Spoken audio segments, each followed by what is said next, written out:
This video will show how to set different rate plans for different dates in a group reservation. Hotelogix lets you easily apply different rate plans for different dates during a stay. You can also do it for the complete stay or specific dates. Let us see how. Right-click the reservation in which you wish to set a rate, plan, or a package. Click View Details in the context menu that opens. The group reservation opens in a new tab. Click Enable Editing to make any changes.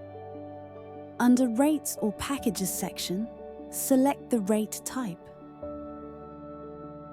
Select the desired rate or package from the drop-down. Note that an alert message appears on top of the screen to seek your confirmation for changing the rate or package, as it may remove any previously applied discounts. Click OK.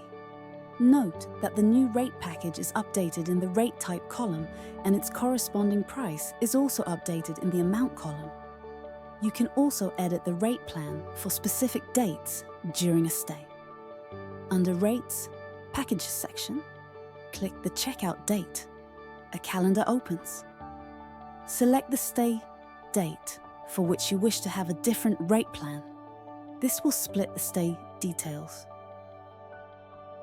Click the current rate type of the stay date that needs to be changed, and then select the new rate type. Note that an alert message appears on top of the screen to seek your confirmation for changing the rate or package, as it may remove any previously applied discounts. Click OK. Note that the new rate package is updated in the rate type column and its corresponding price is also updated in the amount column. Click Save to save the changes. This brings us to the end of the video on how to set different rate plans for different dates in a group reservation.